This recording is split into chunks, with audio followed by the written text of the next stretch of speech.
Hello, and welcome to the Texas Rex Educational Series. This session is being recorded and will be posted on the texasrex.org webinars page if you want to review the content or share the information with your friends and colleagues. We have two speakers today, Kathy Marys and Deb Norris. They will be speaking about meaningful use attestation, both Medicaid and Medicare. All attendees have been muted to block out background noise. If you have questions for our speakers, please post them in the chat block of the GoToWebinar pane. Your questions will be read to the presenters at the end of the presentation. If we are unable to answer your questions during the allotted time, you'll receive an answer via email. First, some information about our speakers. Kathy Marys is a health insurance specialist in the CMS Dallas Regional Office. She's a regional lead contact for the High-Tech EHR Incentive Program and also functions as a policy team member to ensure that the agency's plan, mission, vision, and values are carried out, providing written and verbal guidance regarding the Medicare law, regulations, and policy to providers, consultants, attorneys, and other staff agencies and organizations outside of the CMS area are some of her responsibilities. Kathy has worked in a variety of healthcare settings, including hospitals, physicians' offices, health plans, educational institutions, and as an independent consultant. Mrs. Marys received her bachelor's degree in business administration from the University of Texas at Dallas. Deb Norris has a diverse background in public policy, science, and technology. She has worked in the private sector as a consultant and in the public sector as a policy advisor at HHSC. She currently works with the Health IT Division of the Texas Health and Human Services Commission and is the project manager for the Medicaid EHR Incentive Program. Deb has published papers in peer-reviewed journals as well as authored articles and reports for state and national organizations. She holds a degree in biology from Michigan State University, a master's degree from the University of Texas LBJ School of Public Affairs, and she's a certified project manager professional. Thank you for joining us, and I will now turn over the webinar to Kathy and Deb. Kathy, the presentation is yours. Thank you. Appreciate it. Again, thanks, Veronica, for that nice presentation, and also for allowing CMS to be part of the Texas Regional Extension Center's monthly webinar.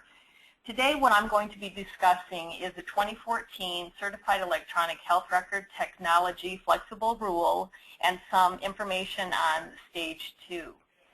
On this PowerPoint that you're seeing now and the other PowerPoint, I will be sending these to Veronica so that she can send those out to the people who participated on the call. There are many slides in both of these presentations, and due to the time, I am not going to be going over every single slide, but the slides will be available through Veronica after the presentation today.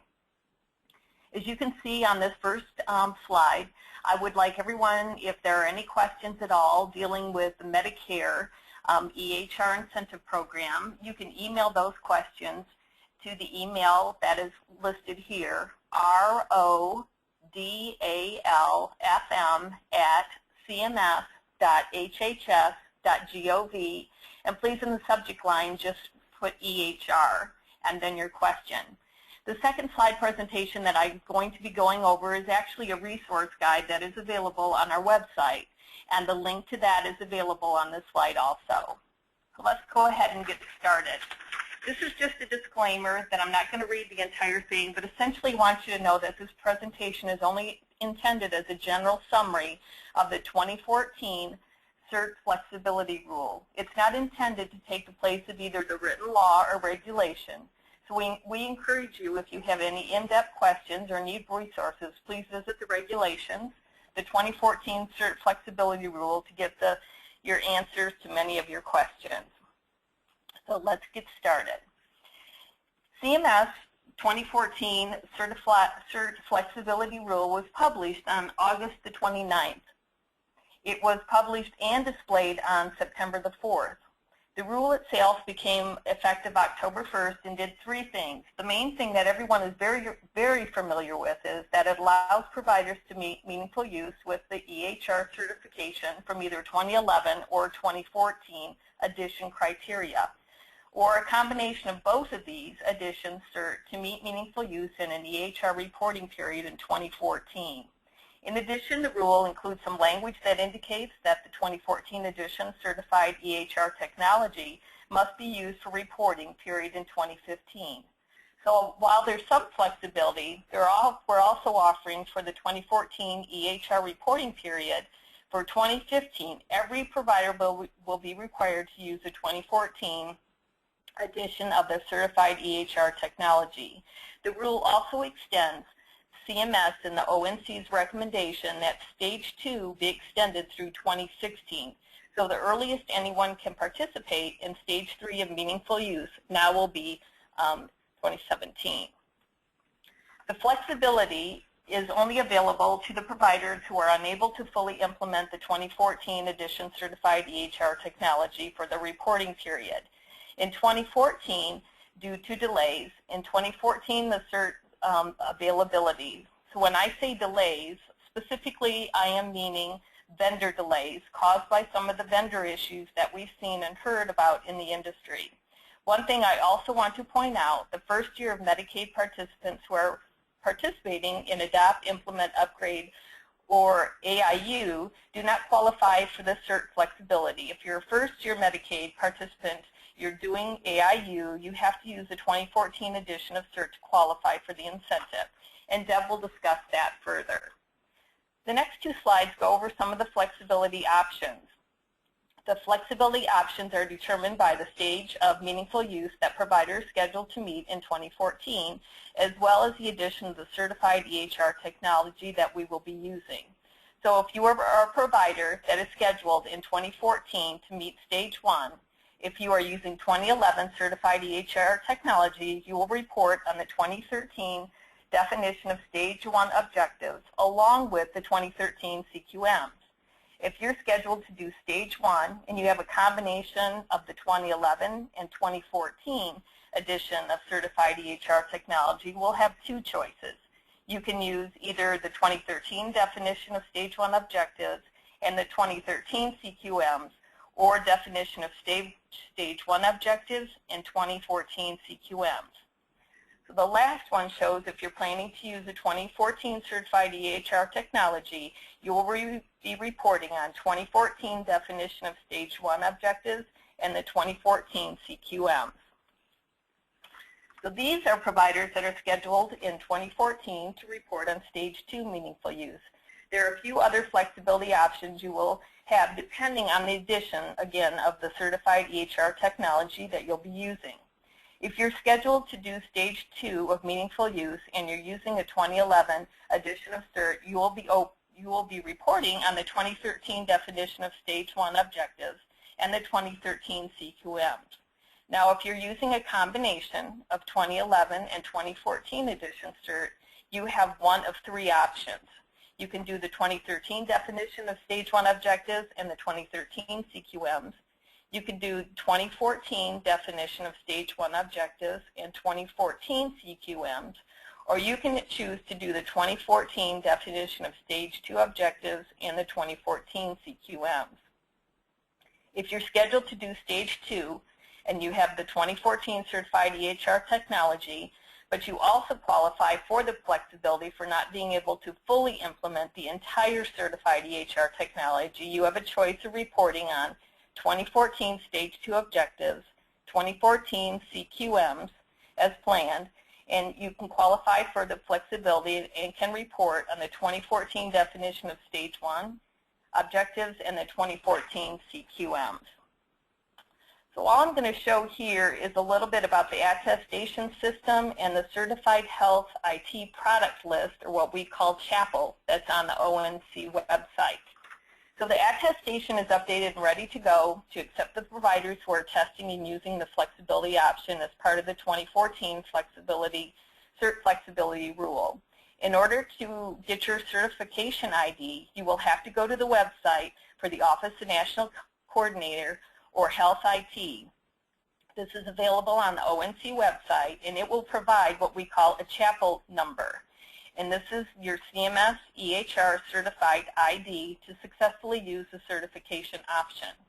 I do want to show and discuss the last bullet. Make sure that everyone understands that providers can attest at any time after the reporting period ends and up to 2 months after the calendar year. So this is the ONC website.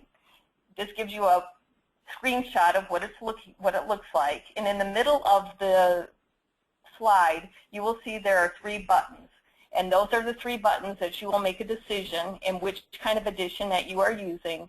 You will click on that, and it will give you the certification number that you can use as you continue through the process of your attestation.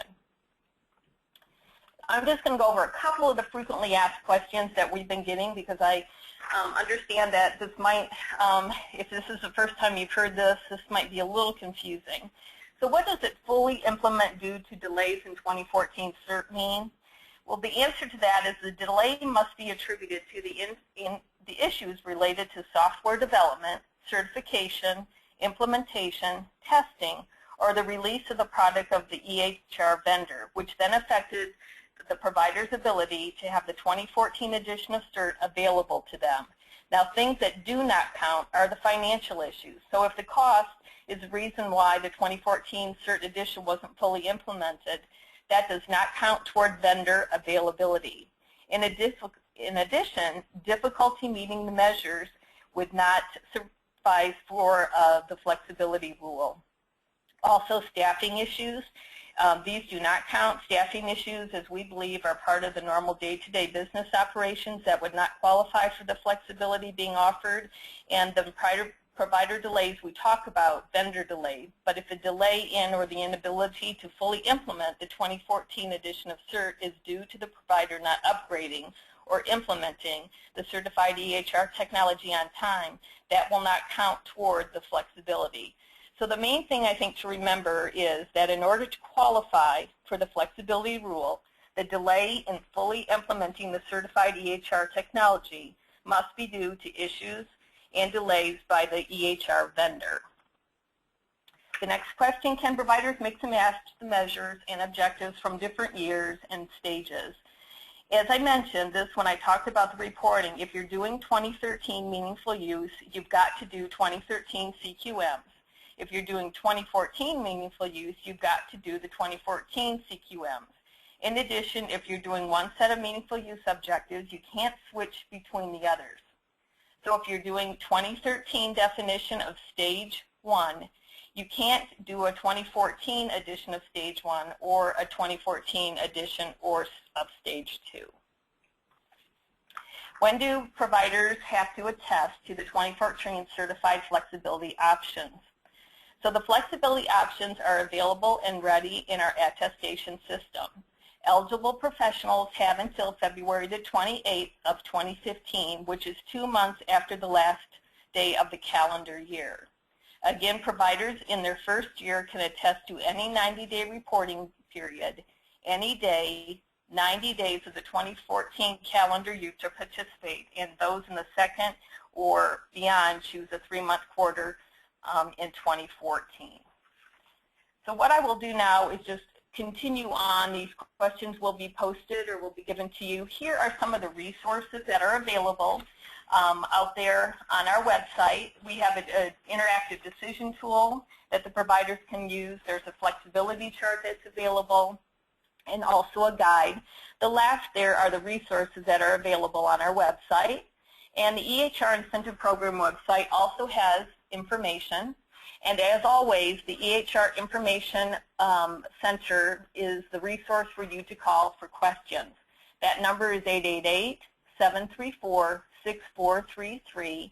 Questions about CQMs can go to the link that is listed there for the regulations and guidance of the EHR clinical quality measures.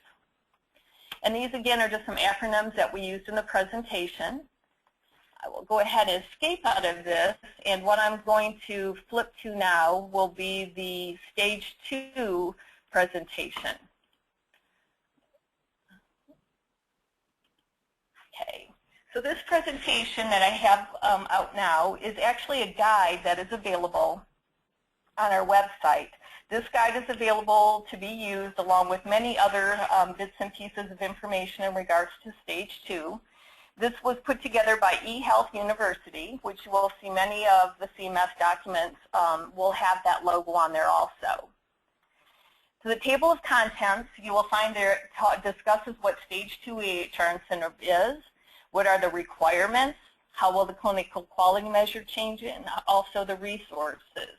Again, please note this guide is prepared as a service of the healthcare industry, is not intended to grant rights or impose obligations. The information provided is only intended to be a general summary. It is not intended to take the place of either the written law or regulations, and we encourage readers to review the specific statute, regulations, and the other interpretive materials for full and accurate statements of their concern. So what is meaningful use? Obviously, those that are on the call or probably have possibly already done Stage 1 and understand that the meaningful use is using EHRs in a way that will positively affect the patient's care. So in Stage 2, what we're looking at is additional clinical processes. We will be using measures that are focused on more vigorous health information exchange, the additional requirements for e-prescribing and incorporating labs, and electronic submission of patient care summaries across multiple settings, and the increase in patient education and family engagement. So this is showing another guide that is available on our website. It can be downloaded and available for those that would like more information, sort of an introduction to Stage 2. So what does Stage 2 mean to you? The new criteria starting in 2014 will be available for those that have Staged 1 for 2 or 3 years and will need to meet the meaningful use Stage 2 criteria. It will be improving patient care and obviously saving money, time, and lives by the healthcare system money, saving doctors time, and also saving lives. Here's just a summary of the difference between the Stage 1 and the Stage 2. Stage 1, you had 13 core objectives, 5 out of 10 menu objectives, for a total of 18 total objectives. In Stage 2, the eligible professional should pick 17 core objectives, 3 out of 6 menu objectives, which equals total of 20 total objectives. So do I need to upgrade? Yes, as we've discussed, we've had the flexibility rule, but the EHR incentive standards for 2014 were to be implemented. The special reporting period I also talked about for the 2014.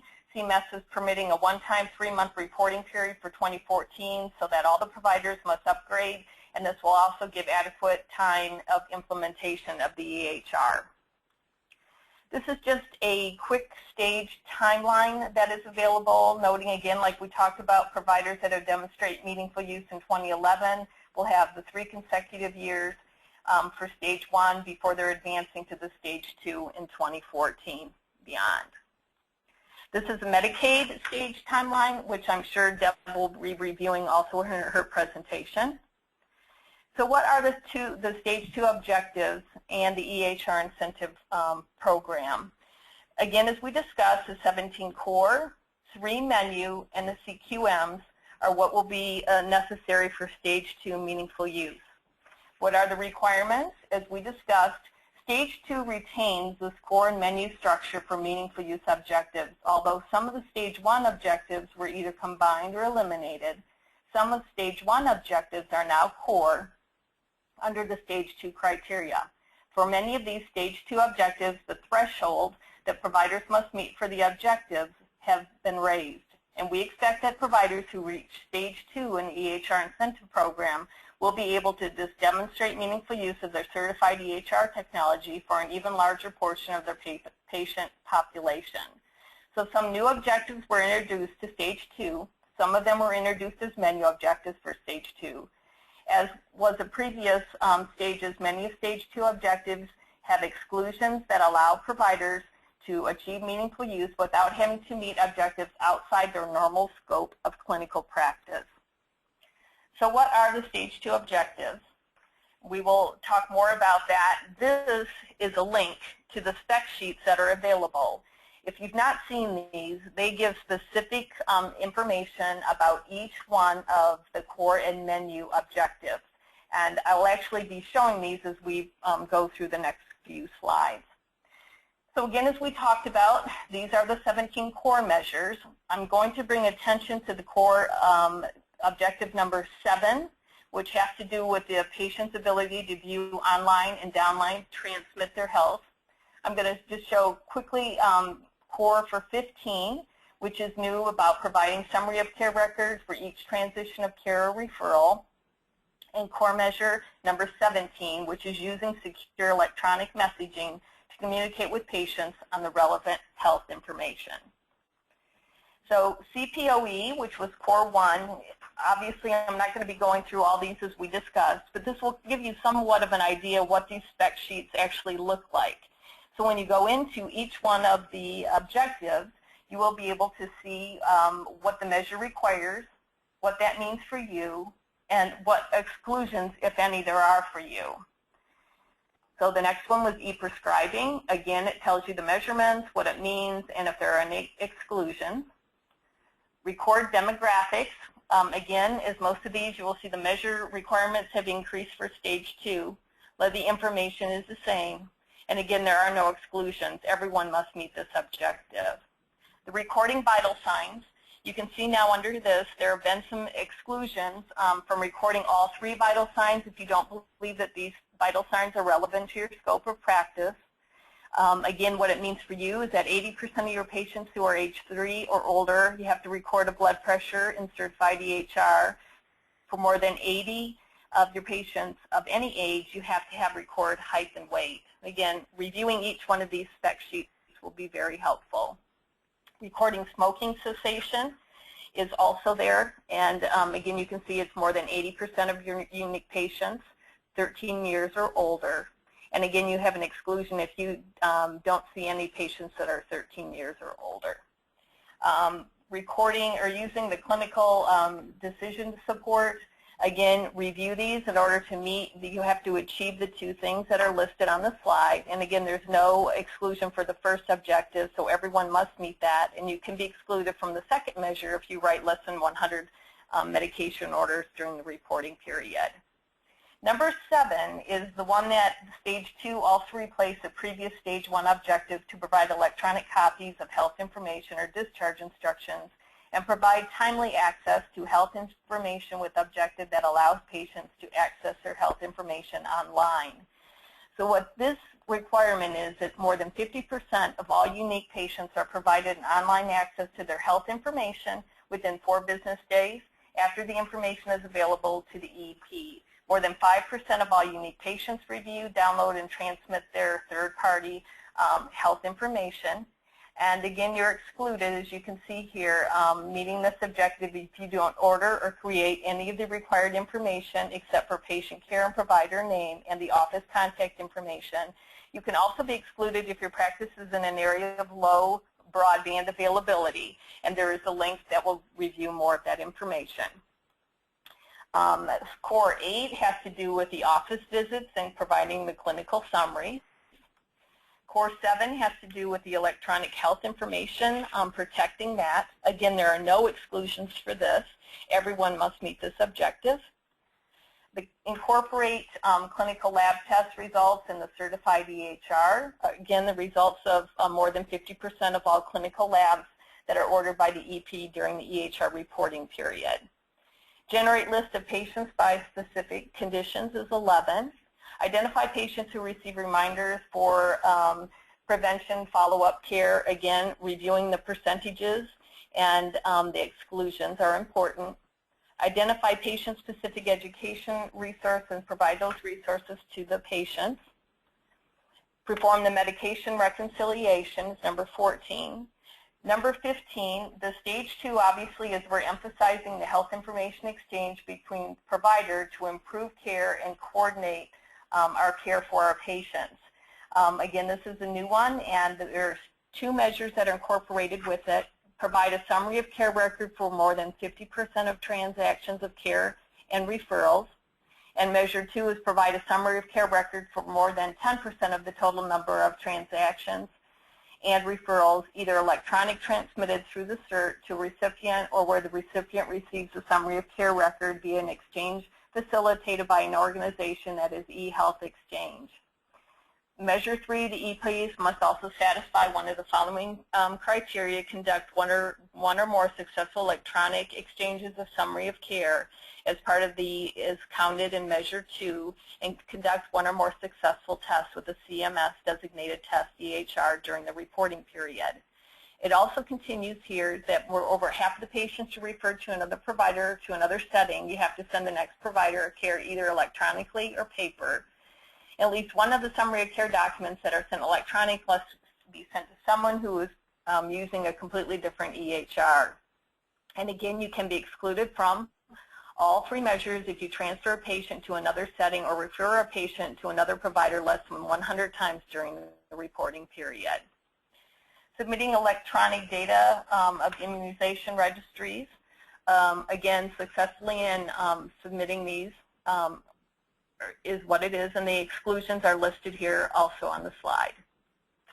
And number 17, of the use of secure electronic messaging to communicate with patients on relevant health information is also new for stage 2. The secure message was sent using electronic messaging, a function of CERT, for more than 5% of the unique patients or their authorized representatives seen by the EP during the EH reporting period. And you can be excluded if you have no office visits during the reporting period, and again, you can be excluded if your practice is in an area with low broadband. So again, the rest of this has some of the meaningful use measure objectives, and due to time, I think what I'm going to be doing is go ahead and give this over to Deb at this point. And the presentation, again, will be available for all those wanting to see this online. The resources, again, are at the back of the presentation, and there are lots of information about CQMs and the chapel and the information on that. Also, the different stages, and again, as we talked about, the specification sheets, the overviews, payment adjustment and hardship tip sheets are also available. I think you're going to find this very helpful with the links available on this site. So I'll go ahead and change the presentation over to Deb.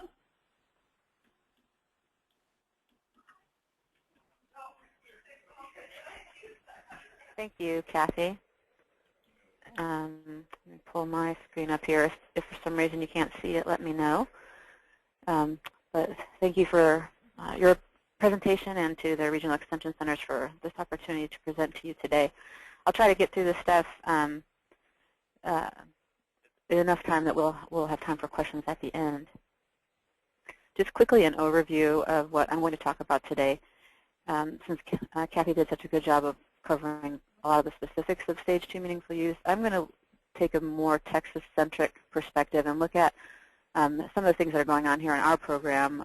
I want to talk a little bit about some of the barriers to meaningful use that we've heard about from the provider community and the regional extension centers, address some of the MU attestation changes in the Medicaid portal, and also highlight some of the new portal features that we have.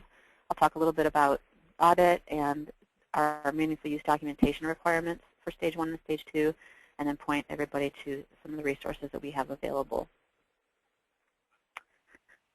In talking about barriers to meaningful use, this came about primarily through anecdotal comments and information and some informal discussions that we had with the regional extension centers, but we thought it was important to start getting some feedback on this. We are planning a more formal survey that is being implemented by one of the regional extension centers, and that's going out to providers to talk about specific barriers to meaningful use that providers may be experiencing in their progress in this program. And so I'll mention it again a little bit later, but I'd like to encourage everybody to answer that survey if they are contacted.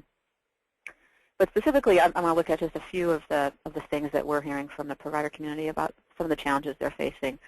One of the things in Texas is that we have a fairly lengthy Medicaid provider enrollment process, and this is something that has to be done before the providers can actually participate in the program. And so I know that poses challenges for a lot of folks, especially new providers who are just coming into practice, and you may have to get enrolled in Medicaid, and it can take a while. And so our advice there is to start as early as you can for your new providers to try to get them through the queue and get them enrolled as a Medicaid provider. On the possible bright side of this, there's been a recent HHSC sunset report that came out, and one of the issues they addressed was a need for streamlining of provider enrollment. And so we're hoping that that will result in some changes and improvements to that process. That's a process that's, again, it's outside of the incentive program specifically. It really has to do with Medicaid enrollment, but it definitely impacts our program providers. Another thing that we hear is that there's oftentimes not enough staff resources to complete attestations, especially in smaller practices, and we know that this can pose a challenge to some of those practices as well. Sometimes there are internal management issues in various practices where perhaps meaningful use of the incentive program might not be a priority, or there may be disagreements about what the best approach is, or impatience with the process. And those are things, of course, that would have to be addressed at the leadership level within a clinic or a system to think about making meaningful use a priority and making attestation a priority. And then, of course, the workflow challenges that come with trying to meet the measures, and that's something that really is going to require a workplace culture change in a lot of places, and working to implement those workflow changes. With regard to specific meaningful use measures, some of the ones that we hear feedback on are the security risk assessment, especially in the smaller practices and our SQHCs. There's oftentimes not any IT support to really help do this. And so one of the things I wanted to highlight here was this link to an ONC tool that's out there to help providers conduct a security risk assessment. And this is a really helpful tool. It's free. It's something that you can access online, and it helps guide you through some of the steps for the security risk assessment. So I think this is a really good resource for providers who are struggling with this. Clinical summaries is often challenging. EPs sometimes don't send them in within the required time frame, and so this is something that really needs to be incorporated into your practice workflow. For stage 1, the clinical summaries have to be provided within 3 business days, and then for stage 2, you only have 1 business day. So it really is something that's time sensitive, and sometimes that holds up providers on this, on meeting this measure if they haven't done them in time. We hear comments often on the public health measures. Sometimes we've heard some comments about vendors charging connection fees to our public health agencies in order to exchange data. You know, that's something that HHSC doesn't necessarily have any control over, but we do recognize that that can be a barrier to some practices to connect. And then also for the public health measures, as opposed to stage 1 where really all that was required was a test, in stage 2 there's more action required. And so I've put a link here to our Medicaid Public Health Meaningful Use website, and there's a lot of resources there that will take you to the immunization registry, the cancer registry, electronic lab reporting, all of our entities that work for the meaningful use public health measures. And there's a lot of great resources there that will help guide you through the different steps that are needed to qualify, especially for stage 2. Electronic summaries and transitions of care, as Kathy mentioned, it has some stricter guidelines for stage 2, and it also requires at least 10% of these transitions are sent electronically through certified EHR or health information exchange, and so that's something that is a little bit harder than the stage 1 measure. And then online patient access to information, and this in most cases requires a portal and an action by the patients to actually view, download, or transmit their information. And so this is something that we have also heard from providers as a challenge in terms of working with their vendor to get a portal up and have a mechanism to engage with their patients. Now, all of that said, of course, there are some things that you can do and to work towards meeting some of these challenges. Of course, the first one would be to make meaningful use a priority in your organization, and if it's something that you haven't really worked on but you want to think about making that a priority, you could consider assigning dedicated staff to complete the attestations and manage all of your EHR attestations for your clinic, especially if you have a bigger group. And this often helps clinics who have a lot of providers who need to attest and helps them keep track by having one person who's sort of the point person for everybody, helps get them through the process. Some clinics have talked about creating a meaningful use department that has authority to revise the workflows that are needed to meet the measures. Some of the feedback we've heard are that providers are sometimes resistant to those types of changes, and there needs to be sort of an authority figure who can come in and explain the benefits of doing that, take people through the process. And so that's something that we've heard that some clinics are considering doing. Obviously, seek out as many information technology resources as you can. Like I mentioned, on the ONC site, there's lots of resources for things like the security risk assessment. There's free resources out there for folks who maybe can't afford to maintain a large IT department to help with their EHR implementation. And then, of course, work with your regional extension centers for technical assistance and audit support and other services. They have a lot to offer everybody, and they are a great source of information and help.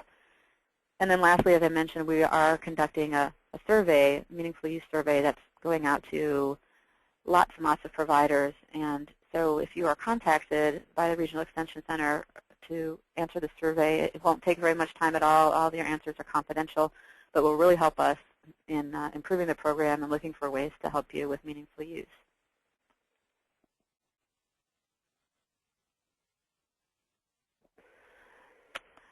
I'll talk a little bit now about attestation in general, and in the next series of slides, I'll show you some screenshots from the actual portal and talk about some of the updates we've done. The attestation portal for Stage 2 is very similar to Stage 1 in look and feel. You know, there's differences in the measures, but the way that you'll navigate it and the way it looks for Stage 2, if you've done Stage 1, you'll know the deal when you see the portal. It is open now for the stage, for the certified EHR flexibility rule options. Those are available for attestation, and as they are on the CMS side.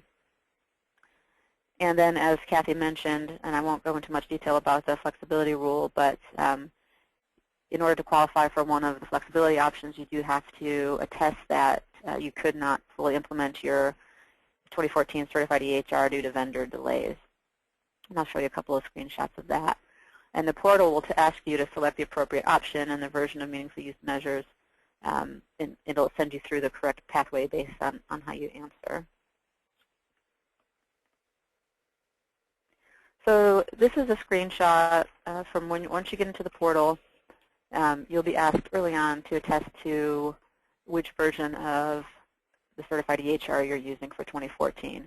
So basically, this is the questions that you'll answer to take you on the right pathway for the flexibility option.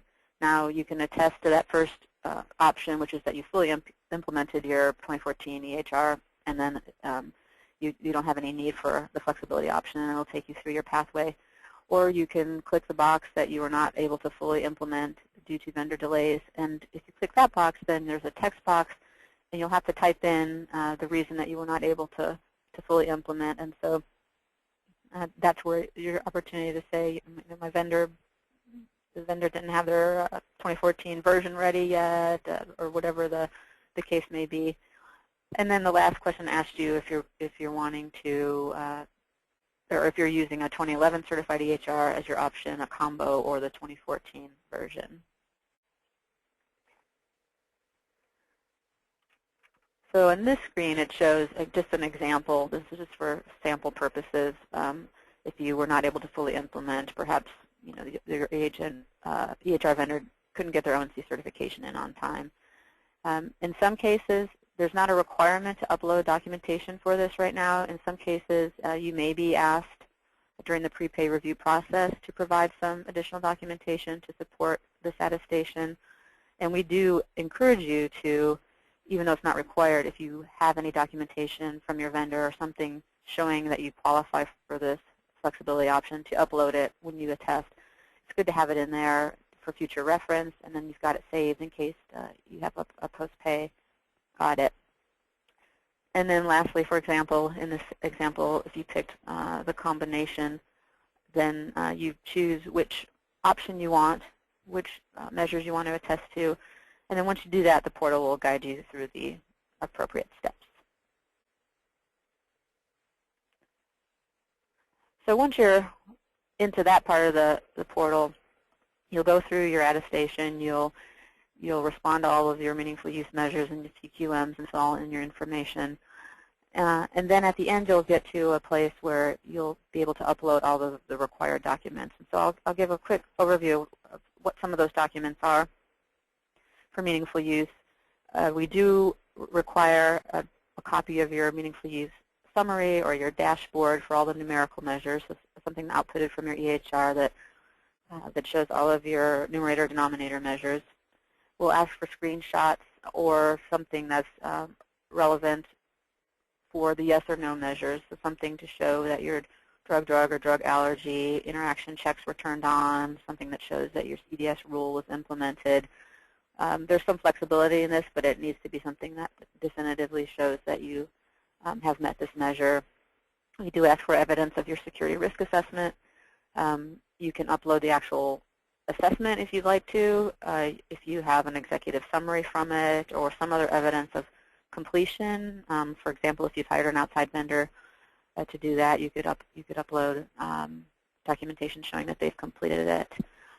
For generate patient lists, we'll ask for you to upload documentation that you've created a patient list, which could be the list itself or some other documentation that you are able to and can and have generated a patient list. It could be a screenshot of a list that you've generated, and you just want to make sure that you remove any PHI from there. And for the public health measures, we ask for correspondence or confirmation from the public health agency. All of our agencies will send, generally by email, a confirmation when you've completed whatever step it is you need to do to meet that measure, and so you can just upload that to the portal. And again, the portal will guide you through all of your required documents. A few other things, basic things that you have to upload, of course, is your EHR documentation showing that you've, especially if you've done AIU, to show that you've adopted or implemented or upgraded. For groups that are testing a group volume, we have a group consent form now with signatures. And there have been some questions about this form. This is really implemented to help keep track of large groups and also for post-payment audit purposes. We believe that this will help groups if they're audited later to have a record of who was included in their group and whose volumes they included. And so we ask you to list, and this form is posted online on the Medicaid provider website, but we ask groups to list all the members of their group and who's attesting. We do ask for signatures, but we understand that sometimes it's not possible. Physicians are busy, providers are busy. It's not always possible to get all the signatures from every single person, and so you can, as an alternative, you can also get just one signature from a management authority for your clinic, so the clinic's director, CEO, or somebody who, by their signature, are validating that all of those folks are in the group. We have a PA-led form for SQHCs that are still led by a PA to verify that that's the case, and then for SQHCs, we do ask for clinic volume data to help us verify the Medicaid volume. Again, in most cases, we don't ask for documentation about if you're taking a flexibility option. In some cases, there may be follow-up questions where you will be asked, but as a general rule, it's not a required document, but we do suggest that you upload it at the time you attest. I'll quickly go through. I'll try to speed it up. I do want to make sure there's time for questions. Some of the document upload enhancements that are in the portal now. So there's some new features that we implemented to guide providers through the required documents to upload. And so you can print a checklist of all the things that are required. All the documents now have a brief description displayed that says what this document is or what we're looking for. You'll see a status based on whether you've uploaded it and it's under review, you haven't uploaded it yet, it's been rejected and you need to submit something else. And so that will help you keep track of what's still needed. And then you're prompted now for all the documents at the end of attestation. You used to be prompted throughout attestation to upload various things. Now we wait till the end and you'll get to a document screen. And I'll show you all some pictures of that. So this is when you get to the end of your attestation. I can't show the whole screen. It was too big to put into one slide, so I'm going to show it to you in pieces. But this is the top of the new document screen. And so this describes that you need to upload some required documents. I do want to show, if you can see the pointer here, there's an opportunity to download the checklist right here. So this PDF will download and print out a PDF of all your required documents. So that's helpful if you want to have that in front of you as you're going through the process. If you scroll down a little bit farther in the portal, you'll see this. And then, so these are examples of the required document. It gives you the document name. So this would be your meaningful use dashboard, your summary. A little description here, and it tells you what is an acceptable document for here. So each one of these documents will have that. Here's the provider, the drug-drug or drug-allergy interaction, and it'll tell you what we're looking for. And that'll help you be able to pinpoint what you need, get it uploaded, and not have to have a lot of back and forth with staff. And then you'll just, over here, click on Upload Document when you're ready to upload it. And then the status here tells you it's required. So that means you haven't uploaded it yet, and you need to do so.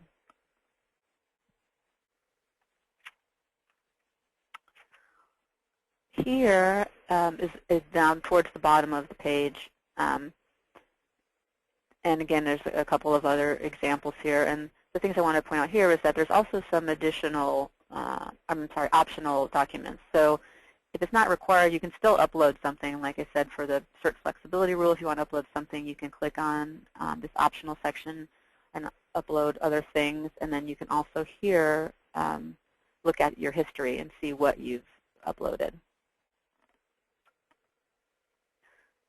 And then quickly, I just want to show you if you actually go to the separate documents tab, there's all these tabs up here. If you click on this at any point during the attestation, it'll bring you to this page. And here you can basically look at a summary of all the documents you've uploaded for your various program years. So if you want to go back and see, what did I upload? Maybe you're been notified of a post-pay audit and you want to see what you uploaded for that attestation. You can click on Manage Documents. It will take you to this page, and then it will show you all the different documents that you uploaded. It'll show you the time, the upload date and time, who uploaded it, whether it was required or not. So this is helpful if you need to go back in time and see or regenerate some of the documentation that you had. I think that this new document upload feature will be really helpful for providers who may undergo an audit at a later date, because it'll allow you to have a lot of your stuff in place. And like I said, we encourage you, any documentation you have for your meaningful use, for your AIU, for your volume, anything you want to upload to have it there for future reference is a good idea. For audits, CMS requires that we conduct audits. We contract with an independent audit firm, which is DK Partners. They were formerly Davila Bushorn & Associates, but it's the same firm. Audits are happening about 2 years after attestation, and so that's why it's so important to keep your information. There's about a 2-year lag between an audit for a program year and when you actually attested. And we do suggest that you keep screenshots during your meaningful use reporting period, especially for things that require that you have a functionality turned on for the whole reporting period. And take just some snapshots during the reporting period and file those away so you can show that you have these functionalities turned on for the whole time. And then keep your generated reports that were used to calculate your EHR measures as well. Keep your confirmation emails from the public health registries. We suggest uploading those if you want to have them on file. And then remember that you have to maintain auditable records related to your attestation for 6 years. Quickly, some resources and assistance we have. We do have web-based e-learning courses. Those are free, open to anybody. You don't have to even be a provider. Anybody in the public can access these courses. And we have courses for AIU, for EPs in hospitals. We also have a meaningful use course for EPs, and they're located at www.texasehrincentives.com. You'll be required to set up a login and password, and that's just to get you into the system. But there's no cost to use those. This is the information for all our regional extension centers. We encourage you to reach out to them for assistance. They're a great resource as well. This is just a link to the CMS website. Kathy's already given you guys a lot of links to really great resources. and then a link to our Texas Medicaid Incentive Program website, which is at tmhp.com. You can sign up for email updates, and then you'll get regular updates on new program policies, deadlines, things like that. You can do that at this website through GovDelivery. And we also have our help desk and our phone line at our Business Services Center. The phone number there, 1-800-925-9126. Make sure you hit on option 4, and that will take you to the incentive program where you can get all of your attestation questions answered, or you can email the Health IT email address there. And then just one quick thing, wanted to make sure I mentioned what the Medicaid attestation deadlines are for 2014. For eligible professionals, the deadline will be March 16th, 2015. So you still have a good amount of time to get your attestation in for program year 2014. And then for hospitals, we have decided to extend our attestation deadline to align with CMS's recent announcement that they are pushing the Medicare hospital deadline to December 31st. And so for Medicaid, we are extending our hospital deadline to January 7th, 2015. And that's all I have. Happy to take questions. Thank you very much, Deb and Kathy. We have some questions. The first one, it says, for providers in meaningful use stage 2 for program year 2014, but they use a flexibility rule in 2014. It says, in 2015, are they still in year 1 or year 1 of stage 2 or year 2 of stage 2? So this is Vidya Selipin. I'm in the central office, and I work on the EHR incentive programs.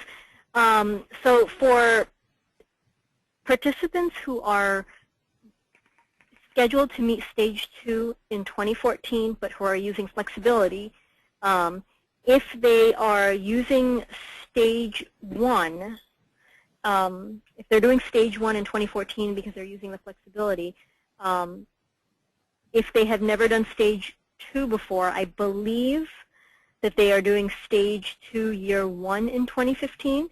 I'm going to have Kathy Maris and the team email me that question because I do want to verify that that is correct. But yeah, that is my understanding. Okay, thank you. And then it says, if we need to do stage 2 of the first year in 2015, do we need to do 90 days or the full year? In 2015, if you're beyond your first year of participation, it is a full year, 365 days. Thank you. Another question. To give access to the patient portal, we need to record emails. What do you suggest if our practice has older population and they do not have emails?